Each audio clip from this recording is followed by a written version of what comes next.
पंचम दीपोत्सव महोत्सव की मैं आप सबको हृदय से बधाई देता हूं। आज के इस कार्यक्रम में उपस्थित केंद्रीय पर्यटन एवं संस्कृति मंत्री माननीय श्री जी किशन रेड्डी जी, उत्तर प्रदेश सरकार में मेरे वरिष्ठ सहयोगी उप मुख्यमंत्री श्री केशव प्रसाद मौर्य जी, प्रदेश सरकार में ही मंत्री जल शक्ति मंत्री doctor Mahendra Singh ji,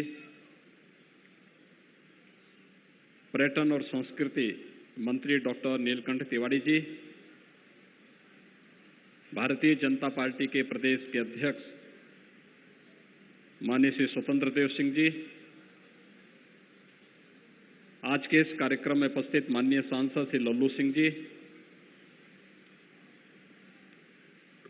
his excellency ambassador of Vietnam mister Pham Sanh Chau, high commissioner of Kenya mister Willy Bett, high commissioner doctor Roger Gopaul, Trinidad and Tobago, हमारे महापौर श्री ऋषिकेश उपाध्याय जी, माननीय विधायकगण श्री वेद प्रकाश गुप्ता जी, रामचंद्र यादव जी, श्रीमती शोभा चौहान जी, बाबा गोरखनाथ जी, आज के इस कार्यक्रम में उपस्थित सभी पूज्य संत चरण, यहाँ पर उपस्थित जगतगुरु रामानुजाचार्य पूज्य स्वामी वासुदेवाचार्य जी महाराज, पूज्य स्वामी श्रीधराचार्य जी महाराज, पूज्य स्वामी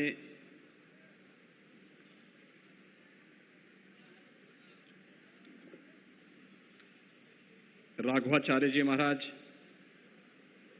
पूज्य स्वामी विश्वेश प्रपन्नाचार्य जी महाराज, मणिनाथ दास छावनी के श्री महंत कमल नयन दास जी महाराज, दिगंबर अखाड़ा अयोध्या के श्री महंत सुरेश दास जी महाराज, हिंदू धाम अयोध्या का विशिष्ट आश्रम अयोध्या के श्री महंत पूर्व सांसद डॉक्टर रामविलास वेदांती जी, आज के इस कार्यक्रम में उपस्थित ज्ञानी गुरजीत सिंह जी, महंत राजकुमार दास जी, महंत अवधेश दास जी,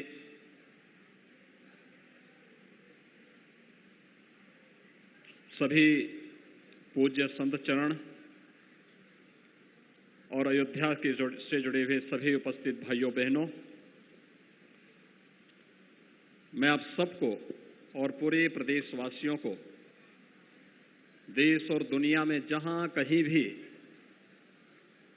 आज का यह पावन आयोजन लोग देख पा रहे हों, सुन पा रहे हैं, उन सभी को मैं पंचम दीपोत्सव महोत्सव की हृदय से बधाई देता हूं, उन सब का अभिनंदन करता हूं और आप सबका मैं स्वागत भी करता हूं।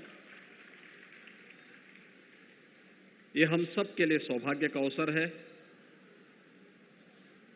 2017 में प्रदेश सरकार ने मर्यादा पुरुषोत्तम भगवान श्री राम के इस पावन स्थली में दीपोत्सव के इस कार्यक्रम को आगे बढ़ाया था। देश के यशस्वी प्रधानमंत्री जी की प्रेरणा थी, पूज्य संतों का सहयोग था, जनप्रतिनिधियों की सक्रिय सहभागिता थी और पूरी सरकार लगी थी, पूरा प्रशासनिक तंत्र लगा था, यहाँ की शिक्षण प्रशिक्षण संस्थाएं लगी थी और देखते ही देखते यह आयोजन अपने आप में दुनिया का एक विशिष्ट आयोजन बन गया। वास्तव में प्रकाश पर्व दीपावली, जिसे पूरा देश दीपावली के रूप में मनाता है, ये अयोध्या की देन है।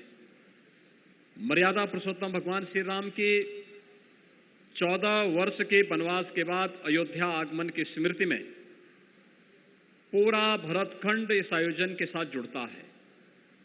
लेकिन 5 वर्ष पहले जब अयोध्या के बारे में दीपोत्सव की चर्चा सामने आई थी, तो अयोध्या में ही आज के दिन पर यह आयोजन नहीं हो रहा था। तब हमारी सरकार ने तय किया कि नहीं, अगर अयोध्या को उसकी पहचान दिलानी है तो प्रभु राम के आगमन पर अयोध्या राम राज्य की ओर गया था, भारत राम राज्य की ओर गया था, और एक बार फिर से दीपोत्सव के माध्यम से वे सभी कार्य सफल होंगे। और आज उसका परिणाम है कि पंचम दीपोत्सव के आयोजन के साथ जुड़ते हुए आज यहां पर केंद्रीय मंत्री भी बैठे हैं, 3 देशों के माननीय राजदूत और उच्चायुक्त भी बैठे हैं, पूज्य संतजन भी हैं, जनप्रतिनिधि भी हैं, जनता जनार्दन भी भारी संख्या में आई है।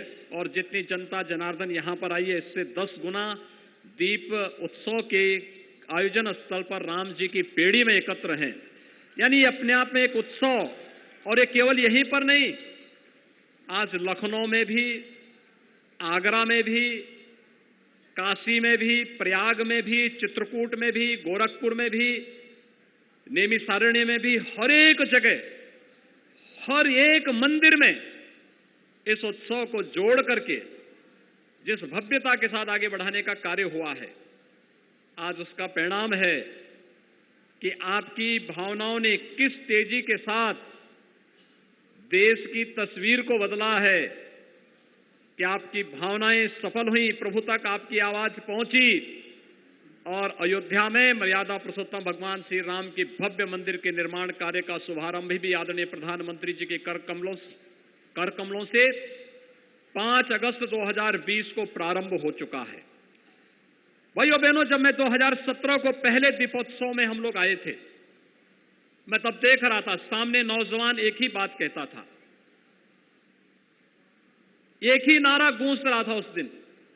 मुझे याद है 2017 में भी, 2018 में भी, 2019 में भी एक ही नारा गूंज रहा था कि योगी जी एक काम करो, मंदिर का क्या नारा था?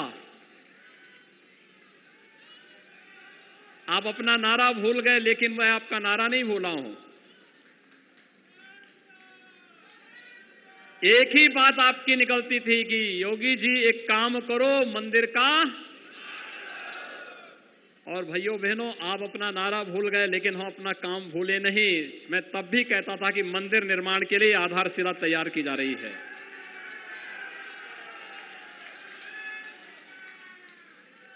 आज मंदिर का निर्माण हो रहा है कि नहीं हो रहा है? पूज्य संतों की ओर से आप खुश हैं? इधर से पीछे सभी लोग इस बात से खुश हैं कि मंदिर का निर्माण हो रहा है भव्यता के साथ, क्योंकि माननीय दिनेश जी भी इस कार्यक्रम के साथ जुड़े हैं, जो राम जन्मभूमि आंदोलन में पहले दिन से जुड़े थे। वे आज भी इस कार्यक्रम में हैं। विश्व हिंदू परिषद के क्षेत्रीय संगठन मंत्री भी इस कार्यक्रम के साथ यहां पर जुड़े हुए हैं। सभी पूज्य संतजन यहां पर जुड़े हुए हैं। उनमें से बहुत सारे लोग इस बात के साक्षी होंगे, आज से ठीक 31 वर्ष पहले आज के दिन अयोध्या में क्या हो रहा था।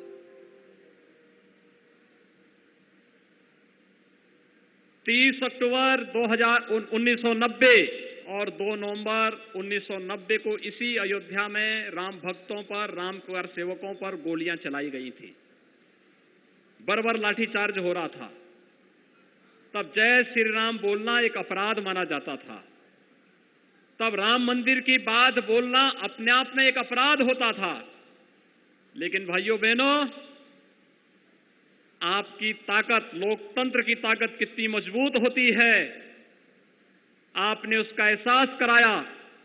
और उस ताकत का एहसास है जो कल तक राम भक्तों पर आज से 31 वर्ष पहले गोलियां चला रहे थे, आज वो आपकी ताकत के सामने झुके हैं। अब लगता है कि अगर कुछ और वर्ष आप इसी प्रकार से ले चले तो अगली कार सेवा के लिए वे और उनकी पूरी खानदान लाइन पर खड़े होते हुए दिखाई देंगे। आप देखना, अगली कार सेवा जब होगी तब गोली नहीं चलेगी, तब राम भक्तों पर, कृष्ण भक्तों पर पुष्पों की वर्षा होगी। और यही लोकतंत्र की ताकत है, क्योंकि राम ने सबको जोड़ा। यही तो राम की ताकत है। और निषाद राज को भी गले से लगाते हैं, माता सबरी के जूठे बेर भी खाते हैं, बनवासियों को, बानरों को, भालुओं को, सबको एक साथ जोड़ करके न केवल आर्याव्रत की ज्ञान परंपरा की रक्षा करते हैं, संपूर्ण आर्याव्रत की रक्षा का दृढ़ संकल्प के साथ आगे बढ़ा करके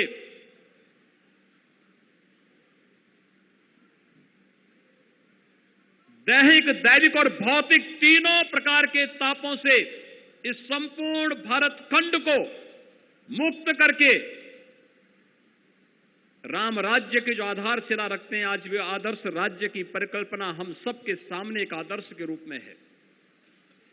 और यही तो आज हो रहा है। आपने इस बात को देखा होगा,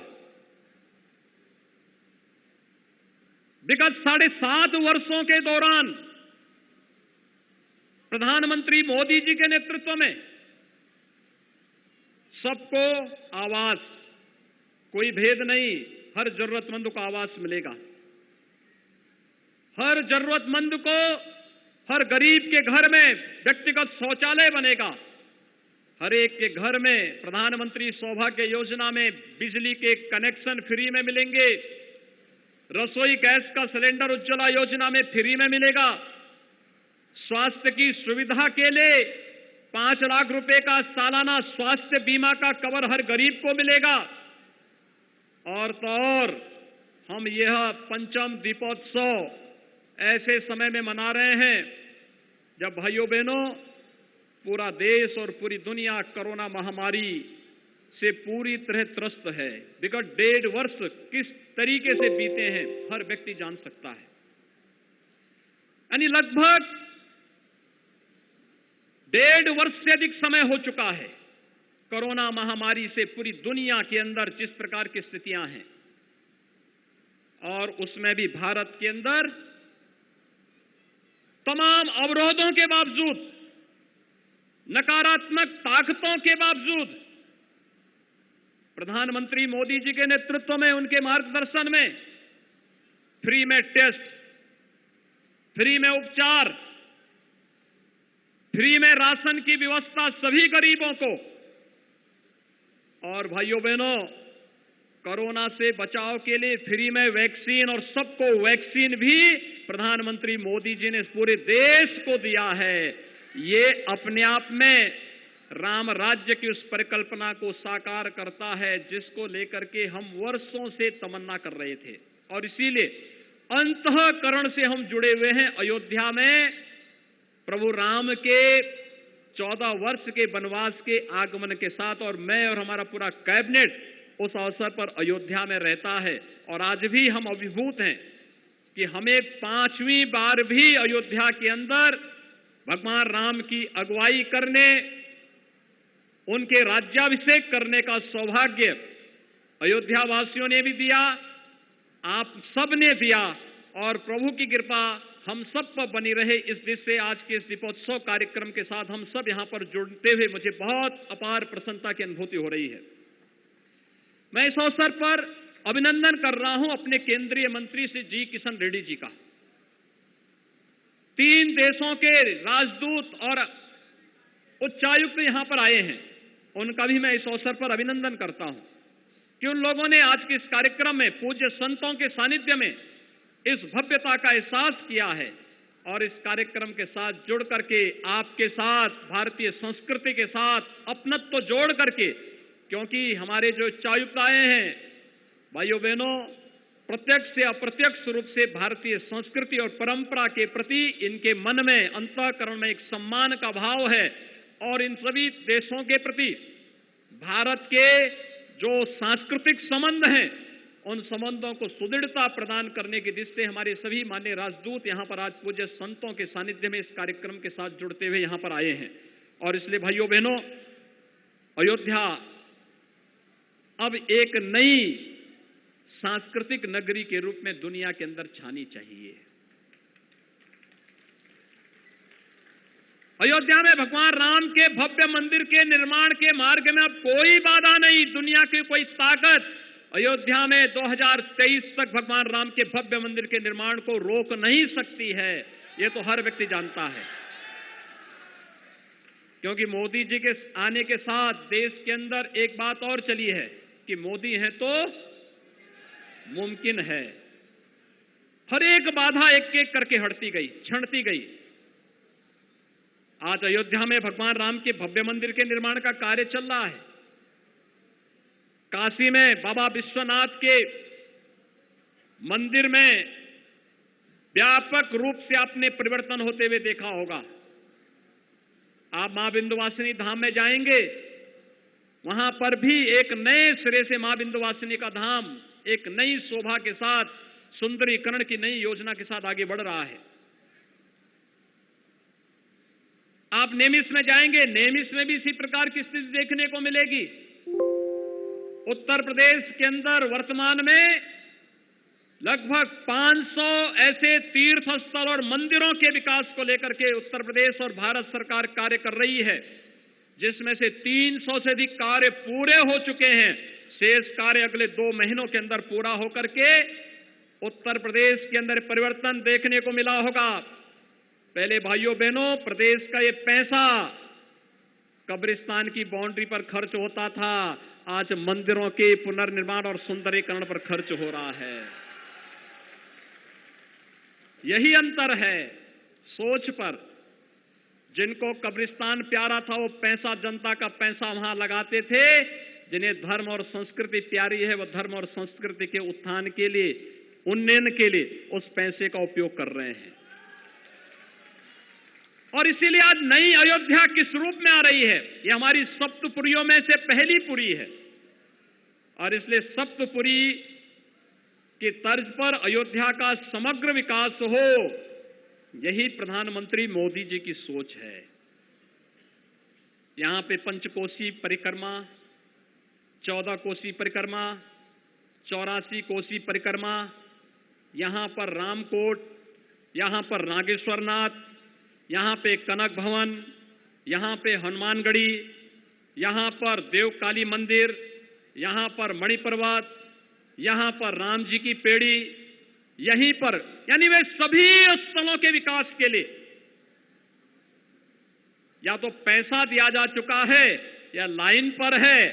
और शीघ्र आप देखेंगे, बहुत शीघ्र आप देखेंगे, जब अयोध्या में भगवान राम का यह भव्य मंदिर बनेगा तो भव्य मंदिर के साथ अयोध्या देश और दुनिया की सबसे अच्छी आध्यात्मिक और धार्मिक नगरी के रूप में करोड़ों करोड़ श्रद्धालुओं को अयोध्या में आकर्षित करने की स्थिति में होगी। यही तो केंद्रीय पर्यटन और संस्कृति मंत्री कह रहे थे। वे यही कह रहे थे कि अभी यहां पे केवल साल भर में मात्र कुछ लाख श्रद्धालु और पर्यटक आते हैं, लेकिन जब भव्य मंदिर का निर्माण होगा, उस भव्य मंदिर के निर्माण के लिए ही यहां पे इंटरनेशनल एयरपोर्ट के निर्माण की स्वीकृति प्रधानमंत्री मोदी जी ने दी है। कैसा एयरपोर्ट बन रहा है?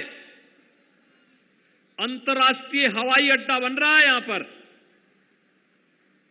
यहीं से अगर वासुदेवाचार्य जी को चेन्नई जाना होगा कन्याकुमारी में कथा कहने के लिए, अयोध्या से ही सीधे चेन्नई की यात्रा कन्याकुमारी तक। हमारे इन पूज्य संतों के लिए पहले एक कल्पना रही होगी कि भगवान राम पुष्पक विमान से कैसे एक ही दिन में अयोध्या पहुंच गए, क्योंकि ये लोग तो वेदांती जी तो ट्रेन से यात्रा करते हैं, तो उनको पहुंचने 4 दिन, 5 दिन, 6 दिन लगते हैं। बीच में उतर गए तो अलग विषय है, लेकिन पहले पहुंचने में इतना ही समय लगता था। लेकिन